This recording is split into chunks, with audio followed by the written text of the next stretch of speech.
бо номи ёди худо салом. барномаи навбатии китобхон аст ва меҳмони имрӯза дар барнома ҳафиз раҳмон, устоди донишгоҳи миллӣ.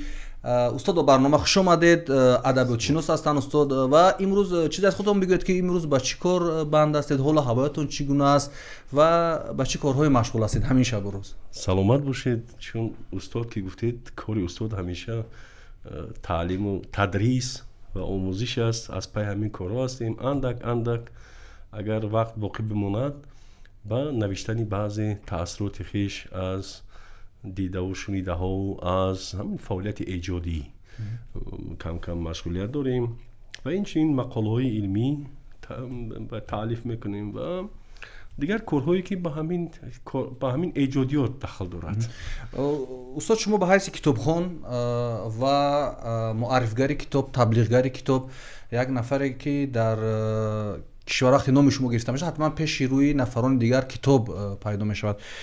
пеш аз оне ки сари мавзӯи асосӣ суҳбат кунем, ман шахсан 2 рӯз пеш як нома дарёфт кардам. хуб, як номаи тӯлонӣ аст, вале дар ин нома як чизи аҷиб аст. нависанда ба ман менависад ки далер намешавад бо 4 мисра шеър ва хондани чанд китоби бадеӣ заводеро ба кор даровард ё ракетаеро ба ҳаво партоб кард ё як техникаи нав офарид. агар шумо мешудед дар посух ба ҳамин мактуб чӣ мегуфтед бо ҳама он мутолиаву хондану ва ишқу алоқае ки ба китоб ва хондан доред? адабиёти бадеӣ хати ҳунарӣ дар маҷмӯъ ҳамчун як навъи ҳунар, як навъи ҳунари нафисаву зебо, ин барои тамоми мардуми касбу кори гуногун як хела дахл дорад. чунки инҷа масъалаи тафаккур аст. ин савол то дараҷаи содалаҳонае ҳаст ки то дараҷаи намедонам, аку ман он каса вай карда намехоҳам, сухани намехоҳам. албатта ҳар кас ҳаққи гуфтани андешаи худро дорад. аз ин зиштар, аз ин масалан камтар чизтар, муассиртар ҳатто чизҳое мо мешунем ки масалан ҳама ҷоро адабиёт зер кардааст, ҳама шеъру шоирӣ пардохтанд, ҳама ромоннавису қиссанавис шуданд, ҳикоянавис шуданд. магар мешавад ки бо ин ҷумҳури рушд дод, мешавад ки ҷомеаро тараққӣ дод, мешавад ки масалан як ихтироъкорию кашшофию дигар корҳо кард. аммо инҳо ҳама аз надонистани моҳияти масъала аст. афлотуни бузург мегӯяд ки пеш аз он ки ҳамин оид ба ин ё он ашё сухан баронем, бояд моҳияти онро дарк бикунем. моҳияти ин масъала аз он иборат аст ки сарманша, асос, мабда, яъне аз ҳама чизи муҳим дар инсон тафаккур аст ва адабиёти бадеӣ маҳз тафаккури инсон ривоҷ медиҳад. фарқ надорад ки вай физик аст, химик аст, муҳандис аст, ситорашинос аст, намедонам дигар чӣ коре мекунад, ё корманди техникӣ аст. ба ҳама яксон адабиёти бадеӣ дахл дорад ва аз зиёд шудани миқдори осори бадеию ҳунарӣ, аз зиёд офарида шудани масалан миқдори шеъру дигар чиз асарҳои бадеӣ ба ҷомеа ягон зарар намерасад. муҳим ки зарар нарасад, зиён нарасад. ин ки одамон бештар ба ҳамин соҳа машғулият пайдо мекунанд, шавқу ҳавас пайдо мекунанд ва ба эҷодкорӣ рӯ меоранд, ин баръакс, ин истиқбол бояд кард. ин ин тенденсия, ин равия, ин тамоюли бисёр нек аст. бигзор ҳар касе ба ҳар коре машғул аст, ҳамун кори аслии худро пеш бибарад, ҳамун кори худро анҷом бидиҳад бо сифати хуб. аммо адабиёти бадеӣ ҳамчун навъи ҳунари зебо, ин мисли он аст ки мисли ҳаст дар фалсафа мегӯянд, масалан базис аст, сохт аст, надстройка аст, болосохт. ин яке аз ҳамун навъҳои болосохти ҳамин сохти ҷомеа аст. дар радифи масалан дигар ҳунарҳое ки дар тараққиёти башар ҳаст, дар ҷамъияти одамон ҳаст. масалан мешавад ки масалан ҷомеаро бе рақсу суруд тасаввур кард? намешавад. мешавад ки бе муҷассамасозиву ҳайкалтарошӣ мисли як шаҳрҳоро, масалан ин минтақаҳоро тасаввур кард? намешавад. магар мешавад ки бе манзаранигорӣ як санъати тасвири зебо, як манзараҳои хеле зебое ки дар бо рангу равған дар матоъ кашида шуданд, бе ин ҳунар масалан дунёро тасаввур кард? намешавад. Мешавад ки масалан бе ҳатто ҳамин ҳунари опера ки гӯё ба мардуми мо бегонатар аст, гӯё мардуми мо ба ин чиз чандон шавқу ҳаст надорад, аммо як ҷаҳон маъно дорад.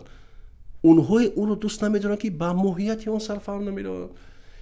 медонед чӣ далерҷон, ман як чизе ошкор бигӯям, ҳамин Карл Марксро ҳама нағз намебинад, аммо як гапи аҷиб дорад. Мегӯяд ки ба мағзи эҷоди бадеӣ он касе сарфаҳм меравад ки ақаллан ҳамун таҳкурсии дар фаҳму дарки ҳамун эҷоди бадеӣ дошта бошад.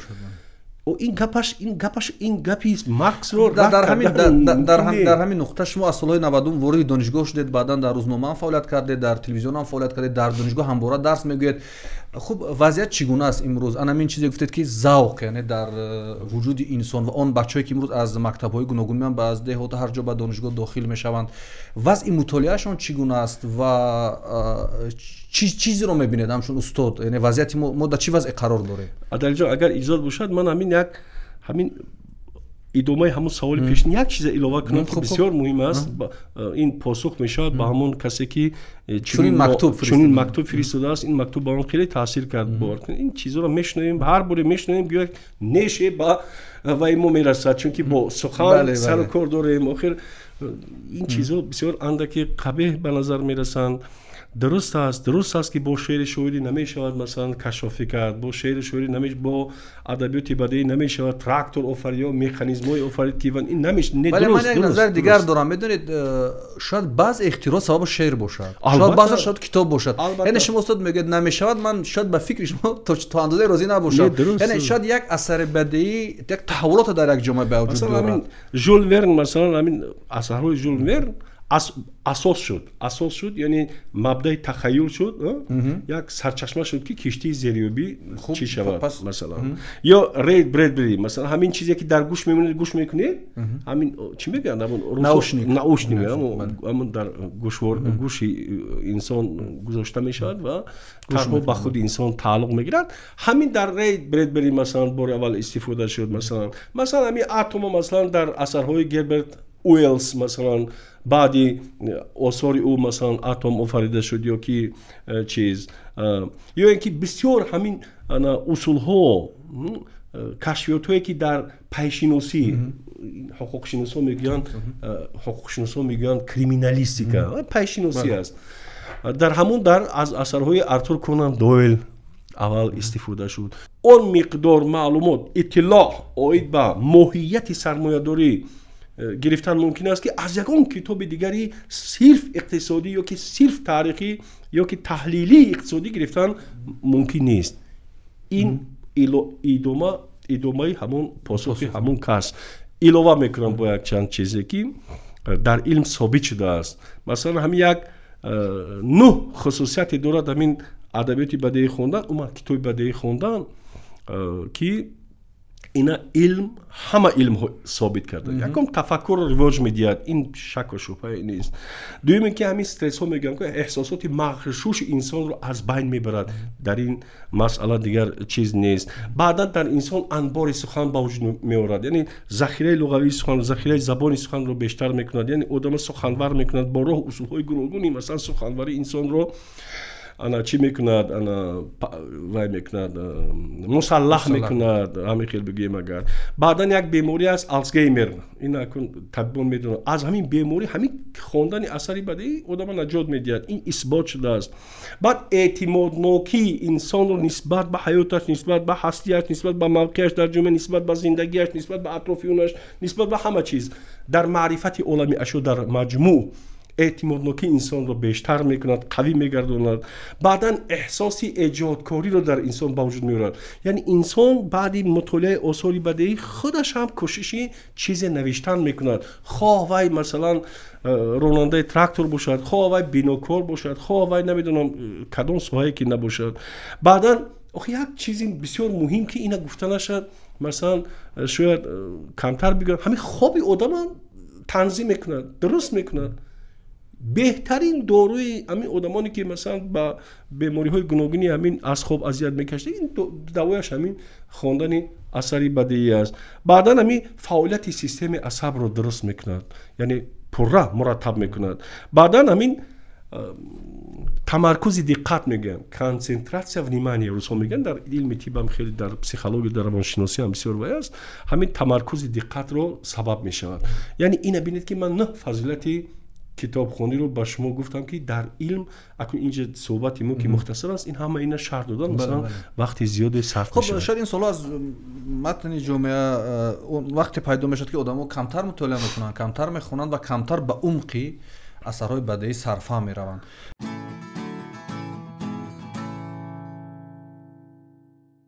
хуб, суоли дуюм ин буд устод ки вазъият чӣ гуна аст дар донишгоҳҳо, дар миёни донишҷӯён, чун мо мешунавем, мебинем ва худамон ҳам замони донишҷӯ будем, хеле каманд устодоне ки нисбати хондани китоб ё мутолиа ба шогирдон сахтгир бошанд, вале шогирдонатон мегӯянд ки устод Ҳафиз Раҳмон ҳамеша тавсия мекарданд ва сахтгир буданд дар масъалаи адабиёт, яъне хондани китоби бадеӣ. имрӯз вазъият чӣ гуна аст?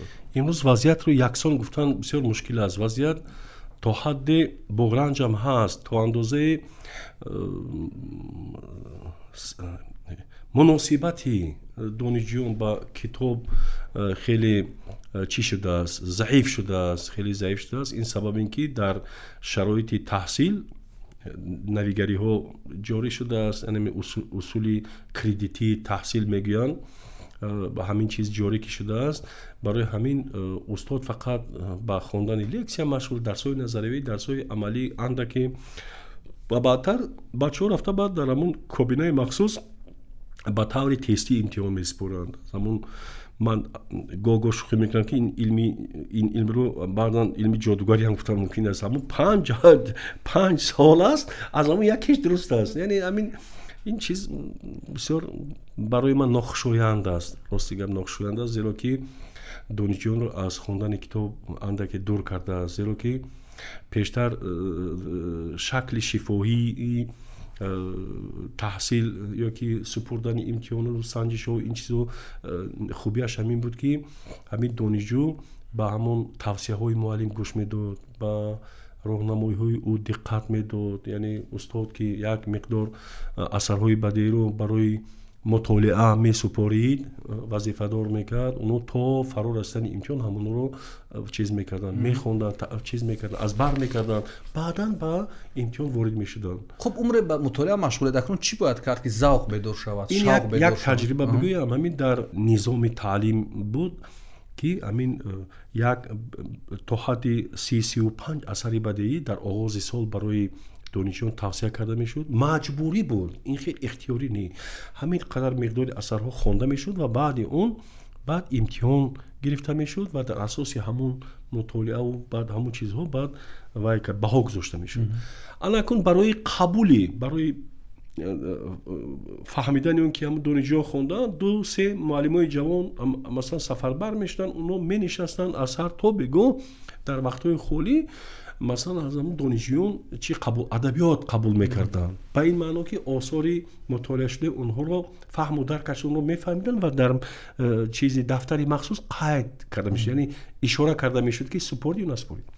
ҳамин чиз мутаассифона аз байн рафт. ин яке аз беҳтарин чизҳое буд ки бисёре аз донишҷӯёнро ба адабиёти бадеӣ баъди хатми мактаби олӣ, баъде ки бигзор дар соҳаҳои гуногунам кор кунанд, аммо меҳру муҳаббаташонро, самимияташонро ба адабиёти бадеӣ бештар мекард.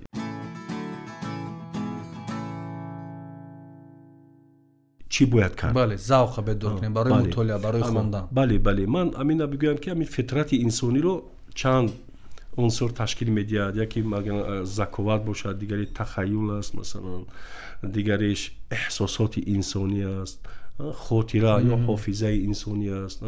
ино ҳама чиз фитрати инсонро ташкил мекунад ва ниҳояташ ин завқ аст. завқ яъне ҳамин завқи инсон агар парвариш ёфта бошад, тарбия дида бошад, такомул ёфта бошад, ӯ барои ӯ дигар раҳнамо лозим намешавад. ӯ дигар мисле ки дар як оқёнус бо як киштӣ савор нохудои киштии хеш дар як оқёнуси зиндагӣ мешавад. дигар ӯ меравад ба ҳамон пайроҳаи худаш, меёбад ҳамон пайроҳаи худашро ва мерасад ба кӯи мурод, ба кӯи мақсуд. аламин масъалаи завқ масъалаи калидӣ аст. чаро донишҷӯён масалан дар фаҳму дарки асарҳои бадеии ҳунарӣ масалан мушкил доранд, чунки завқ охир дар зинаи ниҳоят паст аст. завқ дар ниҳояти паст аст. масалан амин агар шумо таваҷҷӯҳ карда бошед, агар чиз мешавад намоишгоҳҳои расм мешавад, чизо мешавад, аз донишҷӯён қариб ки иштирок намекунанд, чаро ки завқ надоранд. ҳамин санъати тасвирро, ҳамин манзаранигорӣ ҳамчун ҳунари зебо, яъне уно аз ҷое бояд завқ пайдо мекунанд, ҳатто аз бохчаи бачагона, мактаби уна, хонавода, ҷамъият, яъне инҷоҳо бояд завқа тарбия кардани пеш биёранд. аслан гирем таҳкурсӣ ин чиз бояд аз ҳамун давраи кӯдакӣ, маҳди кӯдакӣ, аз давраи тифлӣ бояд оғоз шавад, аз ҳамун модари меҳрубонаш оғоз шавад, ки дар тиннати ӯ масалан ҳамин ҳисси кунҷковӣ, ҳисси ана таваҷҷӯҳ ба ини он унсури зебоиро дар ӯ тақвият бидиҳад, аввал пайдо бикунад, баъд шакл бидиҳад ва баъд ӯро инкишоф бидиҳад. устод, дар хонаводаи аксари тоҷик, яъне мо тоҷикон, ҳамеша як китобе бо номи ҳофиз ё 4 китоб, як китобҳое буданд. ман фикр мекунам ҳамун солҳо аз инҷа завқ шурӯъ мешуд, пайдо мешуд ва хондани аксар одаморе ки вақте мепурсӣ мегӯяд бибиам қисса мехоҳам, бобам китобдор буд ё амакам ба фарҳанг ё сару кор дошт. хуб, худи шумо чӣ ҷур шуд ки ин қадар ба адабиёту ба хондану ба мутолиа завқ пайдо кардин? Аз куҷо буд ин? ин ҳамун аз давраи чӣ буд? Давраи наврасӣ буд. Давраи наврасӣ буд. ёдтон меояд ки аввалин аз чӣ шурӯъ карда будед хондани китоби ҷиддие ки хотиратон? барои ин ки мо хотираи шуморо хеле таъриф мекунем. агар хотираи хубам доред дар самти мутолиа китоб, бози барои ин хотира бо суолҳои дига ҳам дорем. устод, чӣ буд аввалин чизе ки хондед ва зери таъсир қарор гирифта будед? аввалин чизое ки хонда будед? саломат бошед. ин бисёр як мана дар вазъияти ноинҷо қарор додед, ситоиш кардед. ба ин ситоиш шояд на арзида бошам. хуб, хоҳиш мекунам. аммо бо вуҷудин вай мекунам ки дар ҳамун муҳите ки мо, дар ҳамун шароите ки мо ба воя расидем, зиёд буданд.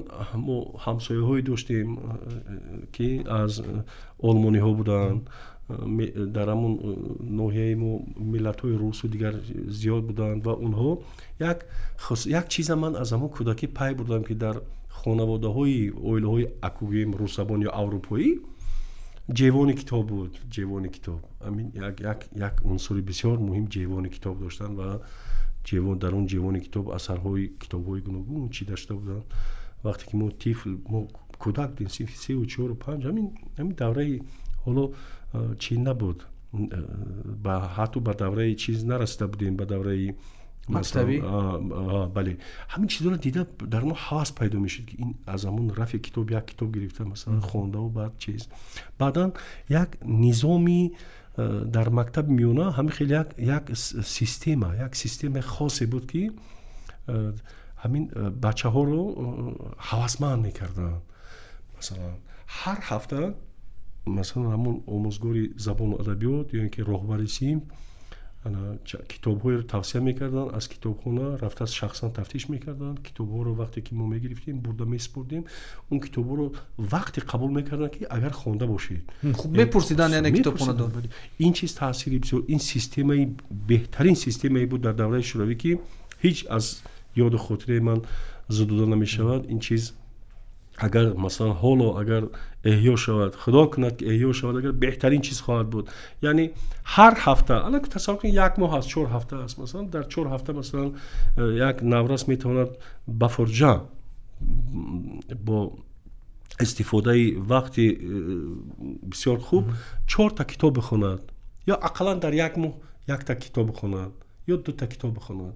ин ҳамин оҳиста оҳиста зам ки мешавад, ин баъд дигар баъд инсон ки аз меъёри 100 китоб ки бештар гузашт, ӯро дигар чиз кардан, пеши ӯ монеа гузоштан имкон надорад.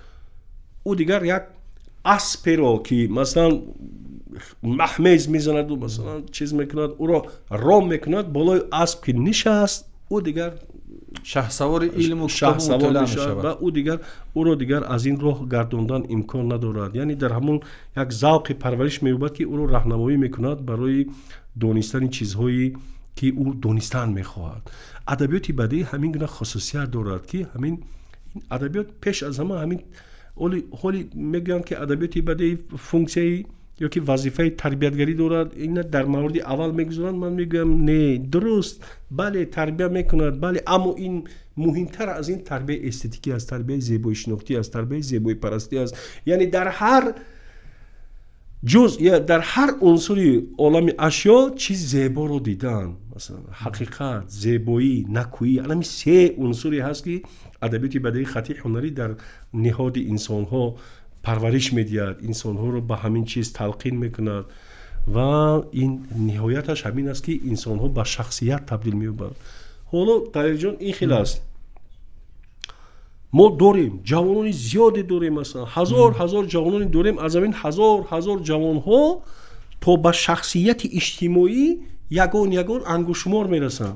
бахси шахсият устод, шахсияти иҷтимоӣ аз мавҷуди биологӣ ба шахсияти иҷтимоӣ гузаштан, ин масъала бисёр масъалаи муҳим аст ки яке аз ҳамон фишангҳояш, яке аз ҳамон омилҳояш анамин мутолиаи осори бадеӣ аст. як дӯст дорем, хеле китобхон аст бори ҳамин баҳсро матраҳ карданд ки масъалаи шахсият, яъне шахсиятҳо дар ҷомеа таъсир доранд. албатта ҷомеа бояд аз шахсиятҳо иборат бошанд ки дар дили хоҳ мавридоно таъсир доранд.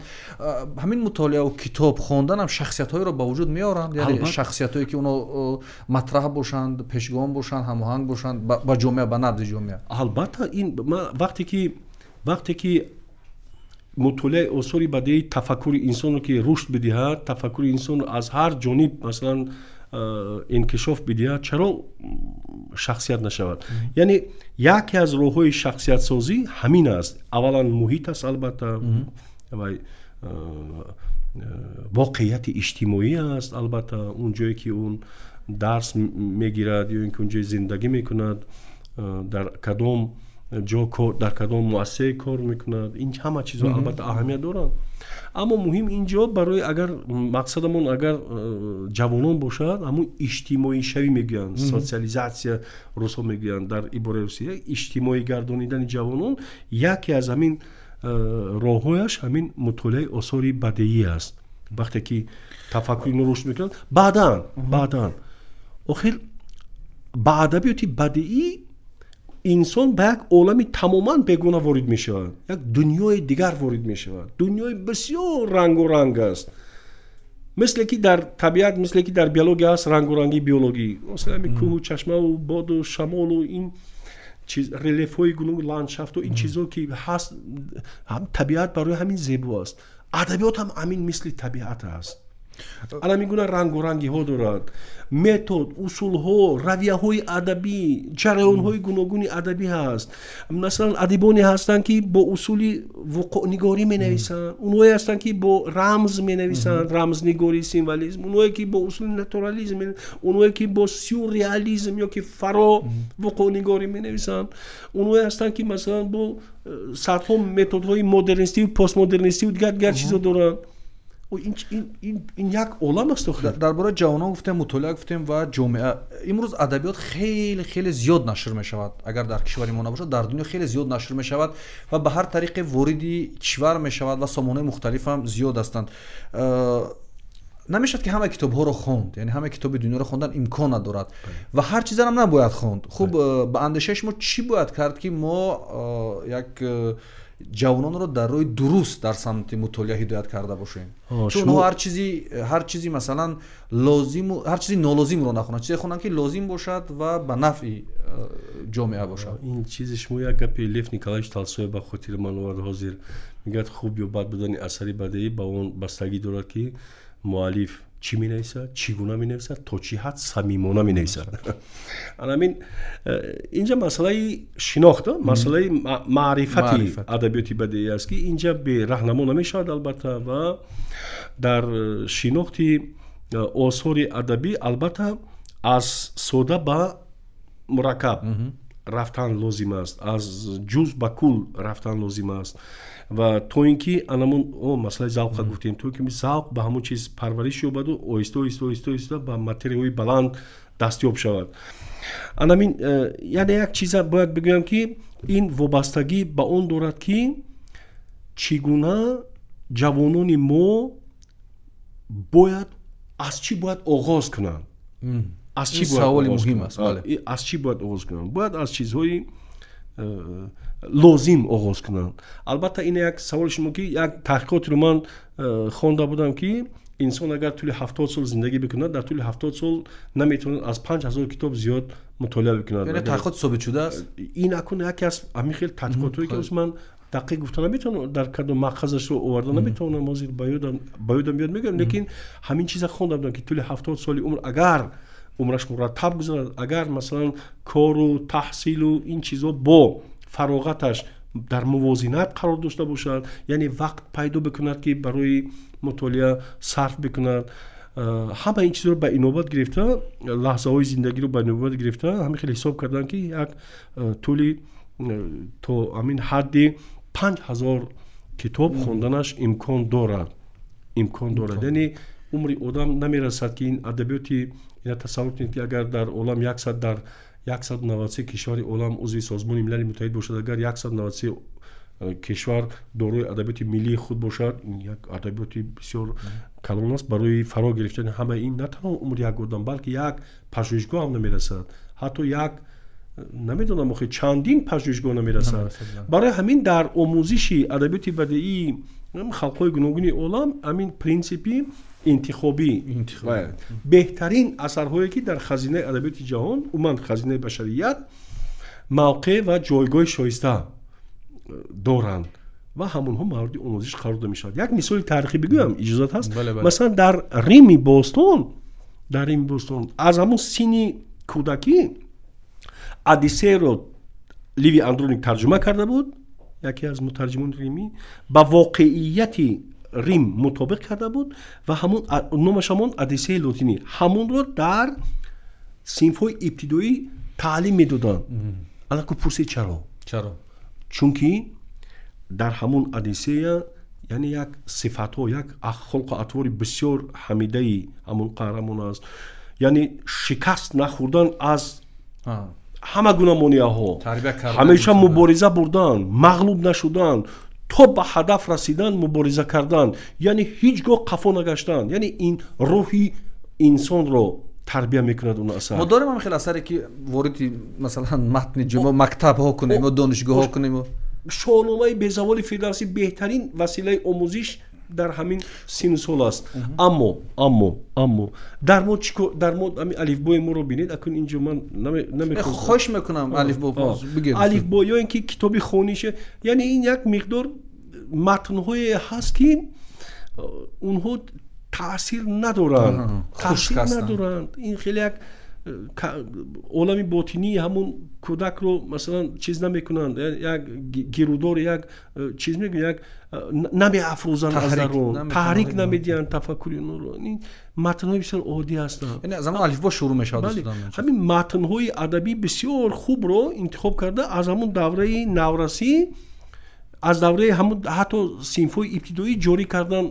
به فکر من لازم است که تا اینکه همون ذوق رو به بالوروی پیدا بکند، رو به رشد. کسی که مثلا همین پیرمرد و دریای ارنست همینگوی اگر خونده باشه، اگر مثلا نفهمد که پیام این اثر این است که انسان رو نابود کردن ممکن اما مغلوب کردن نمیتوان. انسان رو نابود کردن ممکن اما مغلوب کردن امکان ندارد. یعنی انسان مغلوب نشونده است. انسان یک اشرف مخلوقات، یعنی انسان یک مخلوقی است، یک مخلوقی با شرفی است که او باید علمی گونه شرف و اعتبار انسانیش تا دم مرگش باید همراه او باشد و او را هیچگاه از دست ندهد، نواسته از در کدام شرایط زندگی میکند یا چگونه چی دارد، در کدام محیط بسر میبرد. همین پیامی ارنست همینگوی باید در یادش مانده باشد. این مهم است. یعنی البته مهم است. یا اینکه مثلا بلسلاف پروست مثلا فرعون، مقصد از مؤلف همون زمان و مکان فرعونای مصر مثلا کردن نیست، چیز تصویر کردن نیست. اون است که خلق، مردم، جامعه بشری چی ندارد؟ فنا ندارد. یعنی جامعه بشری تا وقتی بر تاریخ هست این میموند، فقط اینکه حکم رواها تغییر می‌یابد. این چیز در نظر است. یک شاگردتان тақрибан дирӯз суҳбат мекард, як хотира аз шумо гуфт неки номи китобро, як китоба шумо нақл кардед дар даст, номи китобро мутаассифона намедонад, номи қаҳрамонро намедонад. Мегӯяд як нафаре буд 30 сол ба як шоҳ 30 сол чанд сол хизмат кард, баъдан фаҳмид ки он хизматаш нодуруст будааст. Инсон яъне ба ҳамин мазмун ки чизе шумо ба ӯ гуфте дар ёдаш мондааст, вале номи асар ва номи ҳамкитоб дар ёдаш намондааст. Ин хел шуданаш имкон дорад устод, на? яъне бе устод дарс нақл карданд ва гуфтанд ки як нафар хидматгоре буд, ӯ ба як шоҳи хизмат мекард ва баъди солҳо фаҳмид ки ин хизматаш дуруст набудааст, яъне ба як инсон хизмат кардан, инсони мисли худаш масалан хизмат кардан кори дурусте набудааст. Ва ин шогирд ки ин чиз аз дасти устод Ҳафиз Раҳмон дар ёди ман монд, дар хотири ман монд. Ман фикр мекардам ина муваффақияти як устод аст ки вақте дарс мегӯяд ва дарс медиҳад, шогирдонаш чизе аз он дарс гирифта бошанд. дуруст мегӯед. Ин як асари бисёр асари ҷолиб, асари хонданӣ, асаре ки масалан ҳам моҳияти иҷтимоӣ дорад, ҳам як паёми ахлоқӣ дорад, ҳам аз ҳар ҷиҳат хонданӣ аст. Касро бисёр бисёр мутаассир мекунад. Асари Лесаж, Ҷини Ланг ном дорад. Храмои бест ман русӣ мутолиа кардам, мутаассифона тоҷикиаш ки тарҷума нашудааст. Ин як студент аст, донишҷӯ аст, қияфа аст. Ӯро ба як ҷин ҳамроҳӣ мекунад ва ӯро бо анамин воқеияти ҳақиқии ҷомеаи ҳамонвақтаи Фаронса ошно карданӣ мешавад ва баъд уна мебарад ба дар ҳамин ин асари тахайюлӣ аст, бо рамзу бо чизҳо аст, бо таъбирҳо, метафораҳо, дигар чизҳои абзорҳои дигари бадеӣ мебарад ба суроғи онҳое ки дар ҷомеаи Франсия зиёдатиянд ва сарчашмаи иллату зиштиву бадбахтии мардум киҳоянд, киҳо сабабгори бадбахтии мардум мешаванд. Инҳо нишон медиҳад судхӯрҳо, масалан банкирҳо, сармоядорон, онҳоро мебарад масалан чизҳо бо тоифаҳои гуногуни ҳам мардум шинос мекунад ва меравад як сари қабре меравад ки баъд мегӯяд ин қабри кист? Мегӯяд қабри як хидматгузори як шоҳ буд ки 60 сол фақат кораш ҳамин буд ки либос мепӯшонд, либос мекашид. ҳамин ин яъне ин ҳамин як 60 сол кораш фақат буд, як либос мекашид. ҳамин хел чиз. баъдан он тоифаи дигари мардум ки масалан дар чира чиз мекунад, ана маҳбас меравад ки масалан мегӯяд ки оё ҳама ино маҳбасиҳо аз рӯи қонун ҷазо диданд. мегӯяд не, ним инҳо масалан онҳое ҳастанд ки ба тӯҳмат нишастанд, аслан гуноҳӣ надоранд. одаморо чиз мекунад, нишон медиҳад ки ба ӯ шарҳ медиҳад ки инҳо масалан ягон гуноҳ надоранд, аммо беҷазо сазовори ҷазо шуданд, бегуноҳ. онҳое ки дар ҳақиқат гунаҳкор ҳастанд, дар озодӣ ҳастанд.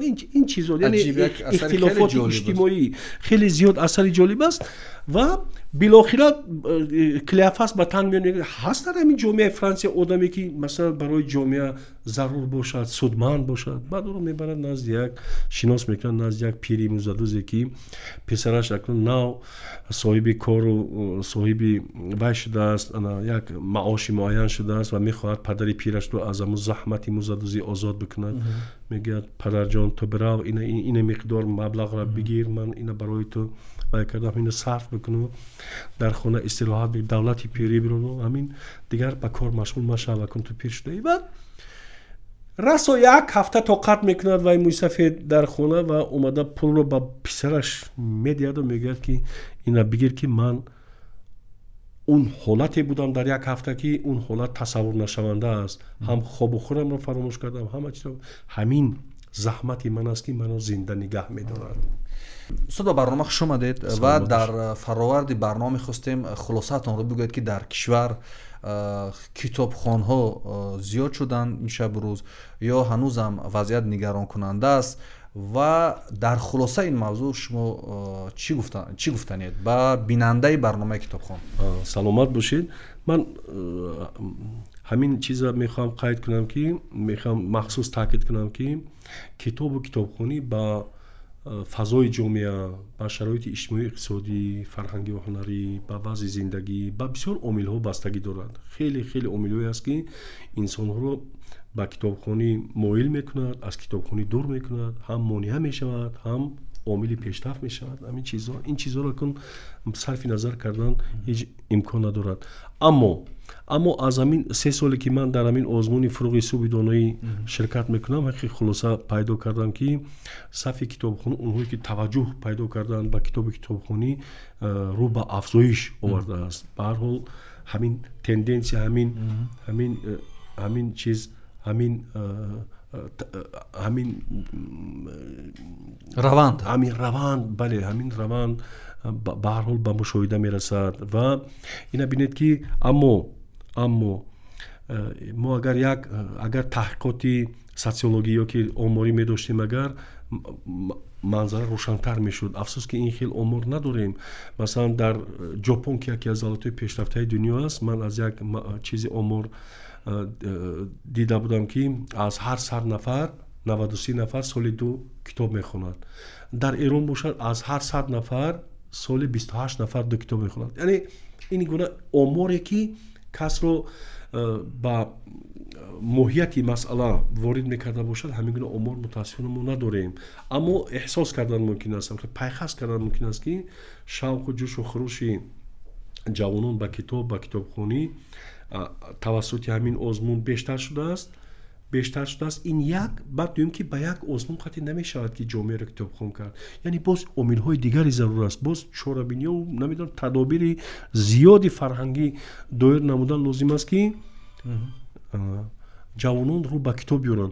یک چیز باید در نظر داشته شود، همین احتیاج به خواندن کتاب، به مطالعه.